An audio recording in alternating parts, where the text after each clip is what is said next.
नमस्कार, अर्थ पीसीएस में आपका स्वागत है। पॉलिटी के इस वीडियो लेक्चर में आज हम डिस्कस करने वाले हैं इंडियन कॉन्स्टिट्यूशन आ हिस्टोरिकल बैकग्राउंड। इस वीडियो लेक्चर में हम डिस्कस करेंगे इंपॉर्टेंट एक्ट्स और रेगुलेशंस जिसे ब्रिटिश पार्लियामेंट द्वारा भारत में शासन करने के लिए इंप्लीमेंट किया गया। तो सबसे पहला सवाल कि इन एक्ट्स और रेगुलेशंस को हम पॉलिटी के पर्सपेक्टिव से क्यों पढ़ते हैं, या ये एक्ट्स और रेगुलेशंस पॉलिटी के पर्सपेक्टिव से इंपॉर्टेंट हैं क्यों। तो सबसे पहली बात कि इन एक्ट्स और रेगुलेशंस ने इंडियन कॉन्स्टिट्यूशन को बनाने में, इंडियन कॉन्स्टिट्यूशन के डेवलपमेंट में और कुछ प्रोविजंस को डायरेक्टली इंडियन कॉन्स्टिट्यूशन में इंक्लूड करने में मदद की है। For example, government of India act के लगभग 250 provisions, around 200 provisions of government of India act has been included in the Indian constitution. इसके अलावा इंडियन काउंसिल एक्ट्स ने इंडिया में पार्लियामेंट और इलेक्शन से रिलेटेड प्रोविजंस को इंप्लीमेंट करने में, इंडियन कॉन्स्टिट्यूशन में इंक्लूड करने में भी मदद की है। तो इस लिहाज से, यानी पॉलिटिकल लिहाज से, ये एक्ट्स और रेगुलेशंस इंपॉर्टेंट हो जाते हैं। अब चलिए एक एक करके इन्हें जानते हैं। तो इन एक्ट्स और रेगुलेशंस को जानने से पहले सबसे पहले हमें ब्रिटिश रूल को समझना होगा। तो जनरली इंडिया में ब्रिटिश रूल लगभग 2 सेंचुरीज तक माना जाता है, 200 साल, लगभग 200 साल। तो पॉलिटी के पर्सपेक्टिव से, इन एक्ट्स और रेगुलेशन के पर्सपेक्टिव से हम ब्रिटिश रूल को 2 कैटेगरी में बांट सकते हैं।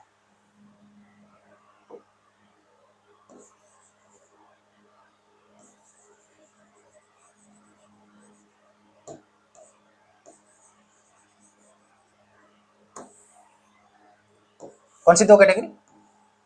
तो फर्स्ट, आप इसे ईस्ट इंडिया कंपनी रूल भी लिख सकते हैं, या इन शॉर्ट कंपनीज रूल भी कह सकते हैं। Companies rule. और इसे कब से कब तक माना जाता है? इसे माना जाता है 1765 से 1858 तक। अब जब तक ईस्ट इंडिया कंपनी का शासन भारत में रहा, तब तक, यानी इस पीरियड के दौरान 1765 से 1858 तक, तो इस दौरान जो लॉज लाए गए उन्हें 2 कैटेगरी में बांटा जा सकता है। एक रेगुलेटिंग एक्ट्स और दूसरा चार्टर एक्ट्स। रेगुलेटिंग एक्ट्स, तो जैसा कि नाम से पता है, रेगुलेटिंग एक्ट्स, तो जनरली इंडिया में ब्रिटिश रूल या ब्रिटिश ईस्ट इंडिया कंपनी द्वारा भारत में शासन करने के लिए इन एक्ट्स को लाया गया था। ठीक है, रेगुलेटिंग एक्ट्स। दूसरा चार्टर एक्ट्स। तो चार्टर एक्ट्स ये हर 20 साल के ड्यूरेशन के बाद इन एक्ट्स को इंप्लीमेंट किया गया। Charter act 1813, charter act 1833, charter act 1853, right. तो इन चार्टर एक्ट्स का मेन पर्पस जो था वो था कॉमर्शियल और एडमिनिस्ट्रेशन से रिलेटेड प्रोविजंस को भारत में इंप्लीमेंट करना। ठीक है, आप जानते होंगे कि 1858 तक ईस्ट इंडिया कंपनी की भारत में मोनोपोली थी, यानी दूसरे ब्रिटिश कंपनी को भारत में ट्रेड करना, व्यापार करना अलाउ नहीं था। अब दूसरी कैटेगरी, क्राउन रूल।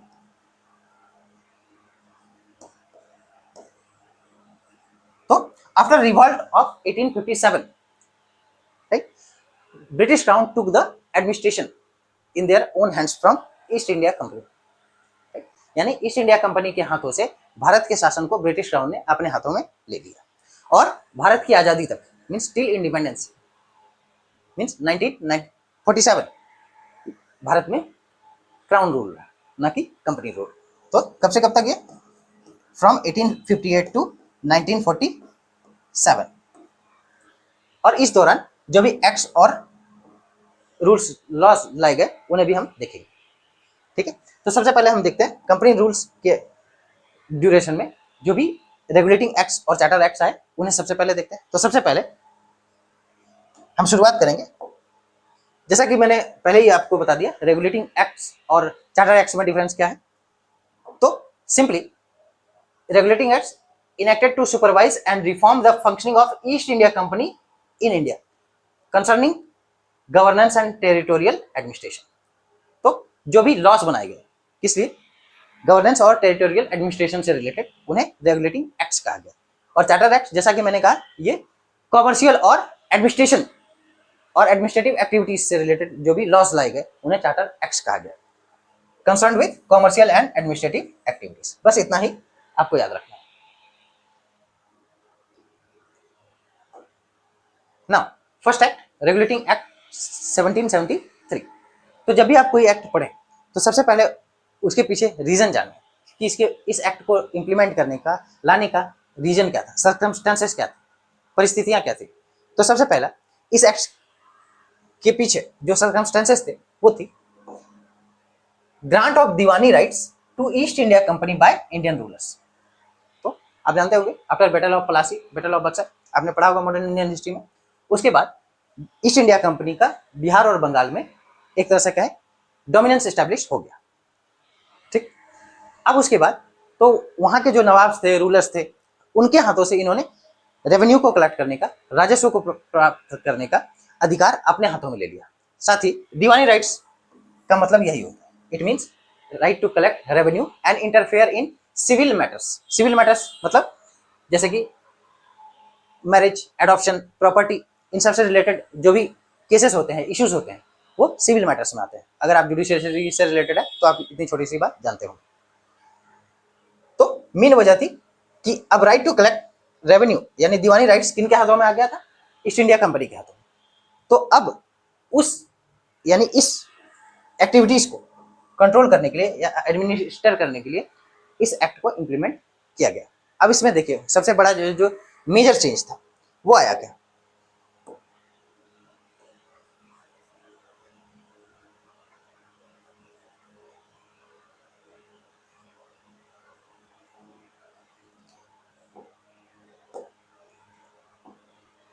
तो सबसे पहले इसमें जो सबसे बड़ी या सबसे बड़ा चेंज आया वो था गवर्नर के पोस्ट में बदलाव या उसे अपग्रेड कर दिया गया।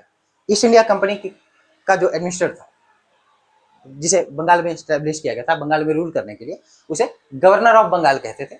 लेकिन after implementation of this act, this post was upgraded to governor general of Bengal.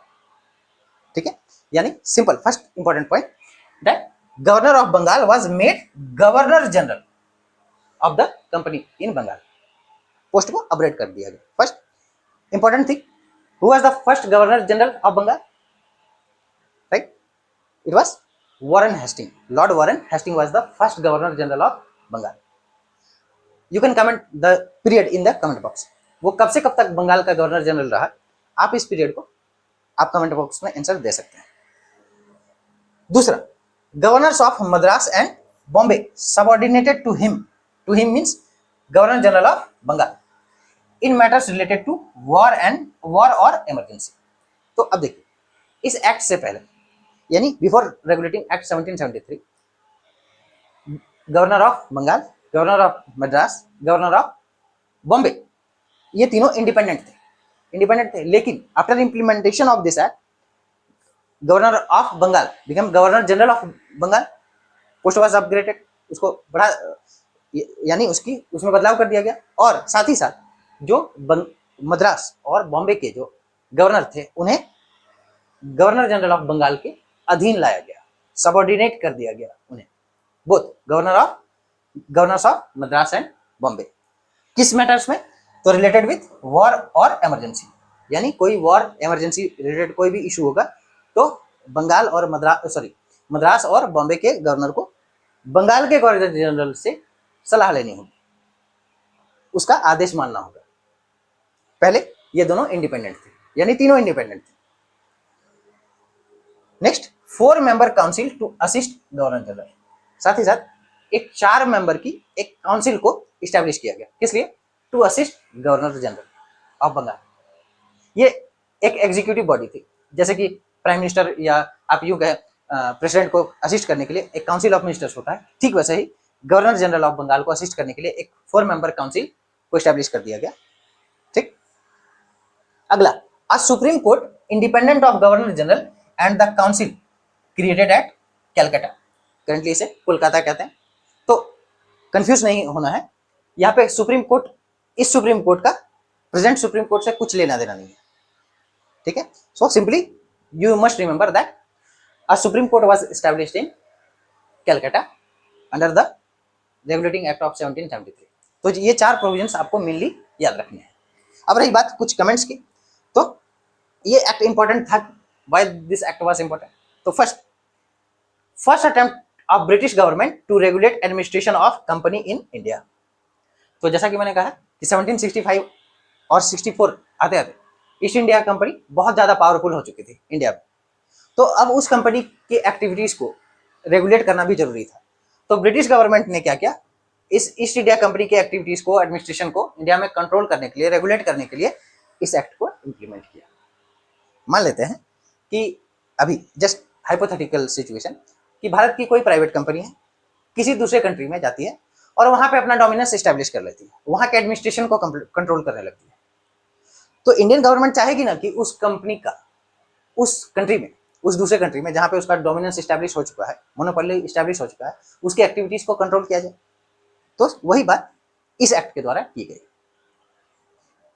Second, give no power to governor general against his council. ठीक है, तो गवर्नर जनरल को उसके काउंसिल के अगेंस्ट में कोई पावर नहीं दिया गया। ठीक है, constant friction between him and his council. Obviously जब पावर्स, फंक्शंस क्लियरली डिफाइन नहीं होंगे, then there will be friction, दोनों के बीच टकराव होगा। ठीक है, और ये इस एक्ट ने क्रिएट कर दिया, क्या, गवर्नर जनरल और जो काउंसिल के मेंबर्स थे उनके बीच फ्रिक्शन। ठीक है, third, jurisdiction of supreme court not clarified. ठीक है, तो सुप्रीम कोर्ट कलकत्ता में स्टैब्लिश कर दिया गया। अब इसके जुरिस्डिक्शन को, इसके न्यायिक क्षेत्र को, इसके एरिया को क्लैरिफाई नहीं किया गया था कि इसके अंदर बॉम्बे और मद्रास भी आएंगे या नहीं। जैसा कि बॉम्बे और मद्रास के गवर्नर अब बंगाल के गवर्नर जनरल के सबऑर्डिनेट हो गए, वैसे क्या बॉम्बे और मद्रास भी इसके अंदर आएंगे, इस बात को क्लैरिफाई नहीं किया गया। ये इस एक्ट की कमी थी। अब आते हैं दूसरी। अब पिट्स इंडिया एक्ट 1784। अब इस एक्ट का नाम पिट्स इंडिया एक्ट क्यों पड़ा, तो वहां के ब्रिटिश प्राइम मिनिस्टर विलियम पिट के नाम पे इस एक्ट का नाम पिट्स इंडिया एक्ट 1784 पड़ा। तो सबसे पहले सर्कमस्टेंसेस, जैसा कि मैंने कहा कि बार बार आपको ये ध्यान में रखना है कि ये एक्ट या रेगुलेशन जो भी आया तो उसकी वजह क्या थी, रीजंस क्या थे। तो सबसे पहले circumstances, failure of the regulating act 1773 and its amendment of 1781। तो देखिए रेगुलेटिंग एक्ट 1773 के बाद भी एक अमेंडमेंट एक्ट लाया गया, अमेंडमेंट एक्ट ऑफ 1781, जो खुद भी जिसका पर्पस था कि जो भी कमियां हैं रेगुलेटिंग एक्ट 1773 में उनको दूर किया जाए। बट रेगुलेटिंग एक्ट 1773 और 1781 ये दोनों फेल हो चुके थे। तो इसके फेलियर को आप यूं कहें कि सक्सेस में कन्वर्ट करने के लिए या प्रॉपर एडमिनिस्ट्रेशन में कन्वर्ट करने के लिए पिट्स इंडिया एक्ट 1784 को लाया गया। ठीक, तो मेन रीजन क्या था, failure of previous acts regulating act 1773 and its amendment act 1781। अब इसके मेन फीचर्स देख लेते हैं। तो the jurisdiction of supreme court was clearly defined. तो जैसा कि प्रीवियस एक्ट में हमने देखा कि सुप्रीम कोर्ट के जुरिस्डिक्शन को क्लियरली डिफाइन नहीं किया गया था and that led to friction. Obviously friction होगा, क्लैश होगा, डिस्प्यूट्स होंगे। तो अब इस एक्ट में सुप्रीम कोर्ट के जुरिस्डिक्शन को क्लैरिफाई कर दिया गया। Next, a 6 member board of control was established to regulate and supervise the company's affairs।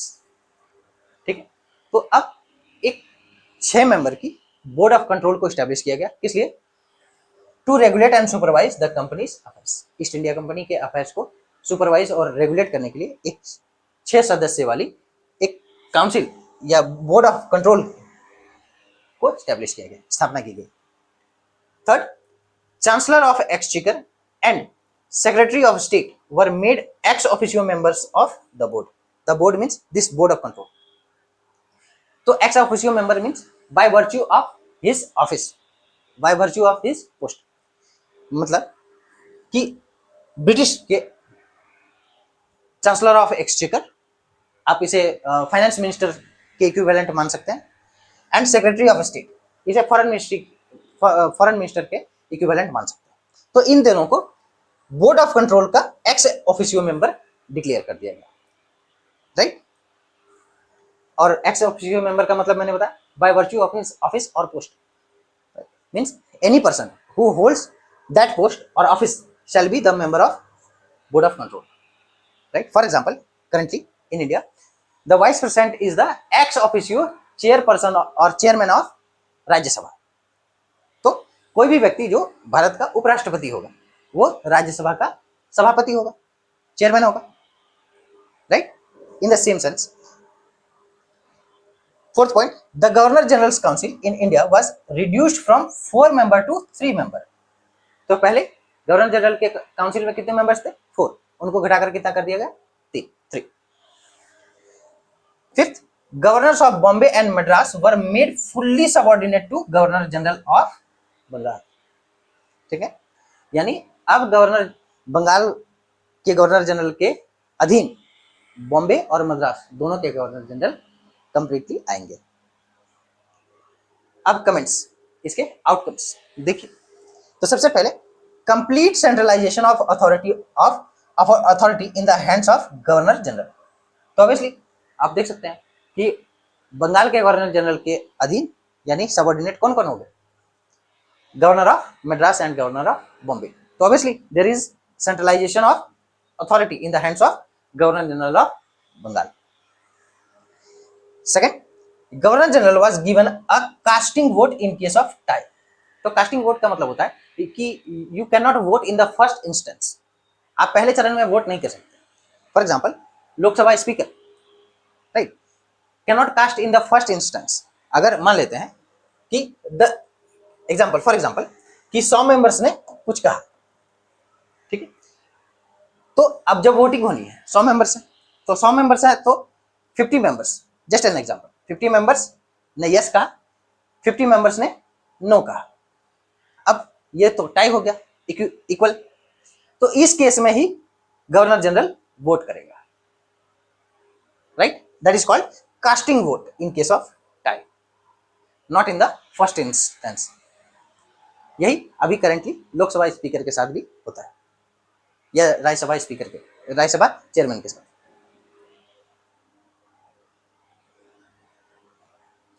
अब third, ensured a unitary and stable system of administration. Obviously, अब और एडमिनिस्ट्रेशन यानी कंपनी का जो एडमिनिस्ट्रेशन था वो और सेंट्रलाइज्ड हो गया और स्टेबलाइज्ड हो, राइट?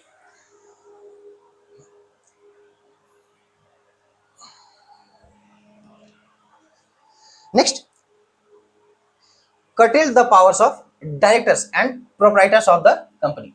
Obviously, कंपनी के जो डायरेक्टर्स थे, प्रोप्राइटर्स थे, उनके पावर्स को रिड्यूस कर दिया गया धीरे धीरे. यानी आप देख सकते हैं कि धीरे धीरे कैसे ब्रिटिश गवर्नमेंट का, ब्रिटिश पार्लियामेंट का कंपनी के ऊपर एक तरह से क्या है, शिकंजा कसने लगा.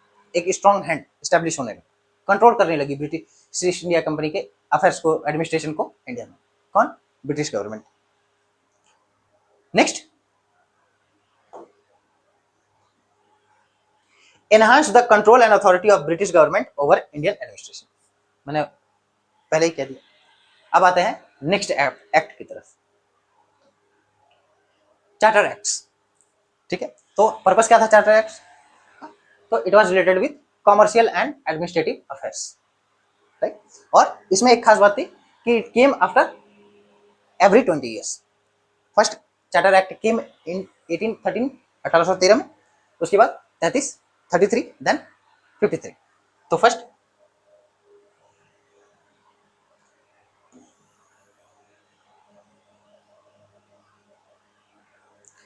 Circumstances, loss of market in America and Europe. आप पीरियड देखिए 1813. तो ऑब्वियसली अमेरिकन रिवॉल्यूशन आपने वर्ल्ड हिस्ट्री में पढ़ा होगा.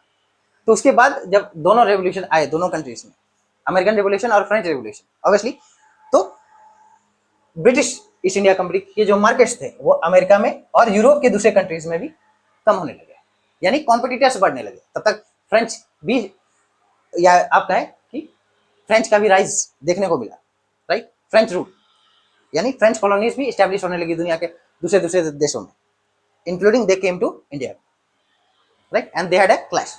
आपने पढ़ा होगा मॉडर्न हिस्ट्री, राइट? तो वजह क्या थी सबसे बड़ी? तो loss of market in America and Europe.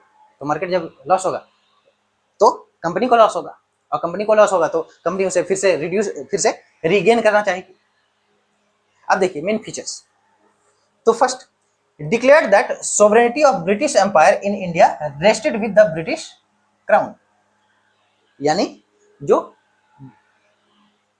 Sovereignty of British empire in India, जो ब्रिटिश सरकार की जो प्रभुता है, सोवरेनिटी है भारत में, वो किसके हाथों में है? ब्रिटिश क्राउन के हाथों में, right.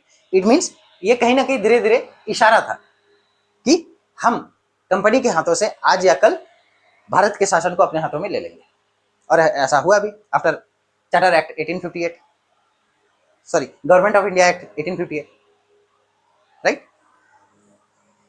Second, ended East India Company's monopoly over trade with India, right? This point is very important. तो अब ईस्ट इंडिया कंपनी की जो मोनोपोली थी भारत में ट्रेड करने को लेकर, उसे खत्म कर दिया गया, यानी till 1813 other British companies were not allowed to trade in India, but after this act other British companies were allowed to trade in India and the monopoly of British East India Company was ended. Third, retained the company's monopoly over trade with China, particularly in opium and tea. लेकिन क्या हुआ, थोड़ी सी रियायत या आप कहें relaxation दी गई कि चाइना के साथ ट्रेड करने की, स्पेशली किसमें? ओपियम और टी, ओपियम अफीम। तो ओपियम और टी से रिलेटेड चाइना में ट्रेड करने के मोनोपोली को कंटिन्यू रखा गया, राइट। बट इंडिया में ट्रेड मोनोपोली को खत्म कर दिया गया। Fourth, permitted Christian missionaries to enter India with prior approval of the British government. अब क्रिश्चियन मिशनरीज को अलाउ किया गया कि आप भारत में जाइए और अपना एक्सपेंशन करिए, और इसको लेके बहुत सारे एट्रोसिटीज भी हुए, बहुत सारे आप कहें बाय हुक और क्रुक इंडियंस को क्रिश्चियन में कन्वर्ट करने का एफर्ट भी किया गया, और बहुत सारे इंडियंस हो भी गए ड्यू टू पॉवर्टी और आप कहें ग्रीड और इलिटरेसी, बहुत सारे रीजंस थे उसके पीछे। Mandated the company to allocate funds for education of Indians. तो पहली बार भारतीयों की एजुकेशन को लेकर, शिक्षा को लेकर सोचा गया, और क्या बोला गया? मैंडेट कर दिया गया, it was mandatory to allocate funds for education of Indians, कि भारतीयों की शिक्षा पे भी खर्च करो, ठीक है। व्हाई? इसके पीछे रीजन था, they wanted helpers, assistants, clerks, right. क्योंकि अब ब्रिटेन से क्लर्क को इंडिया में लाकर उसे सैलरी देना, उसे रखना, इट वाज कॉस्टली। तो क्यों ना इंडियंस को ही, लोकल्स को ही हायर किया जाए लोअर लेवल पे, क्लर्कल लेवल पे, प्यून लेवल पे, मैनुअल लेबर तो थे ही। अब comments.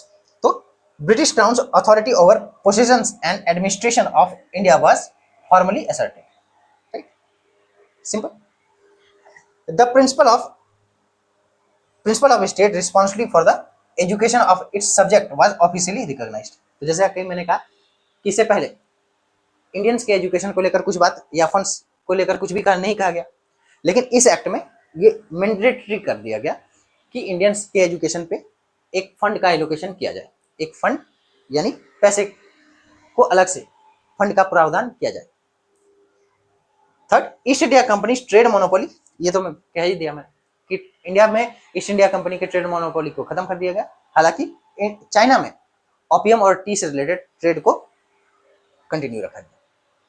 So this was all about charter act 1830। Now next charter act 1833। और जैसा कि मैंने कहा, यू मस्ट रिमेंबर, जब आप एग्जाम में कंफ्यूजन हो तो आपको बस इतनी सी बात याद रखनी है कि every charter act came after 20 years।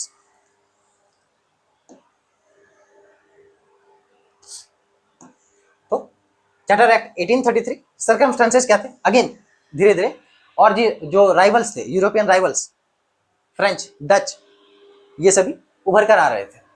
तो और ब्रिटिश ईस्ट इंडिया कंपनी का मार्केट छोटा हो रहा था, specially in America and what other European countries.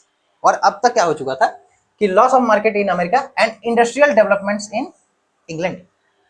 तो जब इंडस्ट्रियल डेवलपमेंट हुआ, आप सबने पढ़ा होगा वर्ल्ड हिस्ट्री में, तो इंडस्ट्रियल डेवलपमेंट होगा तो दूसरे और भी जो कॉलोनीज या आप कहें एडमिनिस्ट्रेटर्स होंगे, कंपनीज होंगी, उनका भी उदय होगा, they will rise, and main competitors were French, Dutch, right. Main features, the companies monopoly over trade with China was abolished. तो आपको याद रखना है कि 1813 में क्या हुआ कि trade monopoly with India was abolished, but it was continued with, means trade monopoly with China was continued, but after 20 years in 1833 trade monopoly with China was also abolished, right? Second, provincial governments were stripped of their power to make laws, right? यानी जो provincial government थे अब उनको completely यानी उन्हें कोई power नहीं दिया गया कि वो लॉ बना सके, ठीक है, simple. Third, the Governor General in Council was given exclusive authority to legislate for all Indian affairs. तो गवर्नर जनरल इन काउंसिल जो थे उन्हें पावर दे दिया गया क्या, टू लेजिस्लेट यानी कानून बनाना है, किसमें, for all Indian affairs, all earlier only civil matters, regulating act में दीवानी राइट्स दिया गया सिविल मैटर्स से related, right to collect revenue is also comes under civil matters, right. तो यहाँ पे लेकिन अब इस एक्ट में, चार्टर एक्ट 1833 में क्या हुआ कि सारे मामले में governor general in council law बना सकता था, whether it is civil or criminal. Fourth, a fourth member known as law member was added to the governor general's council. तो पिछले एक्ट्स में यानी एक मेंबर्स को गवर्नर जनरल के काउंसिल से एक मेंबर को रिड्यूस करके यानी 4 से 3 कर दिया गया, अब फिर से एक नए लॉ मेंबर को गवर्नर जनरल काउंसिल में इंक्लूड किया गया, that was known as law member, right. Fifth, north western provinces, right, ये इंडिया है, तो इस प्रोविंस को इंडिया और पाकिस्तान जो इसे नॉर्थ, इसमें कुछ प्रोविंसेस आते थे जो अभी पाकिस्तान में है और कुछ प्रोविंसेस इंडिया के हैं, ठीक है, उस टाइम तो यूनिफाइड था। तो north western provinces comprising Agra and western Awadh, right, were established, ठीक है। Next, a policy promising employment in public services based on merit was introduced, right. तो पब्लिक सर्विसेज से रिलेटेड एम्प्लॉयमेंट जो किस पे बेस्ड था, merit based, not reservation based और inheritance based, it was based on merit, तो उसको भी इंट्रोड्यूस किया गया, बट ठीक है।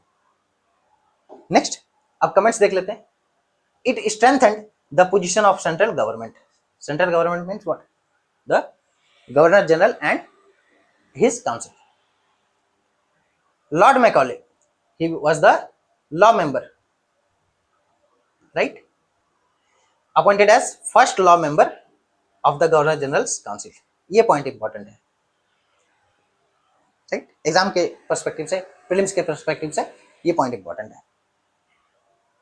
And third, although the act proposed opening civil services to all on the basis of merit, it remained merely a theoretical ideal, यानी यह सिर्फ पेपर पे ही रह गया कि इंडिया में सिविल सर्विसेज को मेरिट बेस्ड सिविल सर्विसेज को इंट्रोड्यूस किया जाएगा, और यह सिर्फ पेपर पर ही रह गया, इसे आप कहें ग्राउंड पे इंप्लीमेंट नहीं किया गया, simple.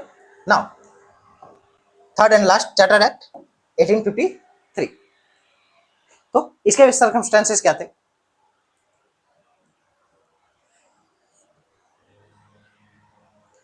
Company lost its monopoly but enjoyed administrative powers, तो obviously in Charter Act 1813 monopoly with trade in India was lost, right, or abolished.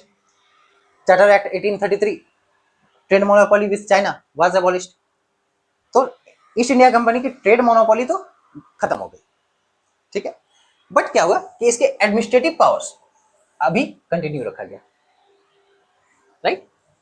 And अब मेन फीचर्स देख लेते हैं। The British parliament reserve the authority to transfer the administration of India to the crown at its discretion, ठीक है। तो British parliament ने क्या कर लिया, reserve the authority to transfer administration of India to the crown at its own description, simple. अब British parliament ने अपनी इच्छा पे भारत के शासन को ब्रिटिश क्राउन को सौंपने का अधिकार अपने पास रख लिया, सिंपल सी बात, the number of directors of East India company was reduced from 24 to 18, right. तो अब जो डायरेक्टर्स थे किसके, ईस्ट इंडिया कंपनी के, उसे घटाकर कितना कर दिया गया, 24 से घटाकर 18, from 24 to 18। Next, member of governor general council and governors council were to be appointed with the approval of British crown। अब गवर्नर जनरल काउंसिल के काउंसिल में और गवर्नर्स के काउंसिल में, गवर्नर्स के काउंसिल मींस अदर जो provinces थे जैसे बॉम्बे, मद्रास, तो वहां पे जो गवर्नर्स के काउंसिल में और गवर्नर जनरल के काउंसिल में जो मेंबर्स अपॉइंट होंगे वो कौन, किसके, तो with the approval of British crown, तो अब ब्रिटिश क्राउन से अप्रूवल लेना होगा। Fourth, a system of competitive exam was introduced for the recruitment of civil servants. तो अब लिटरली, पहले तो पेपर पे था, अब लिटरली ग्राउंड पे इंप्लीमेंट किया गया, किसे, the system of competitive examination for civil services. और दो करंट सिविल सर्विसेज है, actually the foundation of current civil services was laid by British, right. Comments. Two important aspects of this act.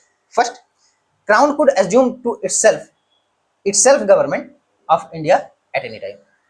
तो अब ये clear कर दिया गया कि ब्रिटिश क्राउन कभी भी कंपनी के हाथों से इंडिया के एडमिनिस्ट्रेशन को अपने हाथों में ले सकती है, कभी भी, एनी टाइम, राइट। और आप देखेंगे only just after 5 years, right, in 1858 the British crown took the administration of India from the hands of East India company. Although ineffective, a mini legislative council was established at the center.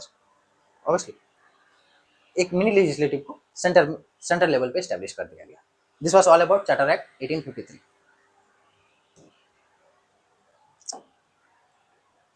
इस act में, charter act में एक important बात जिसे आपको याद रखना है कि अब गवर्नर जनरल ऑफ बंगाल के पोस्ट को अपग्रेड कर दिया गया था post of governor general of India में। ये इंपॉर्टेंट बात आपको याद रखनी है इस एक्ट में, ठीक है। तो इस वीडियो लेक्चर में हमने डिस्कस किया important acts, regulations that was implemented during East India Company's rule in India from 1765 to 1858, right. We will discuss rest of the acts in another important video. Thank you for watching.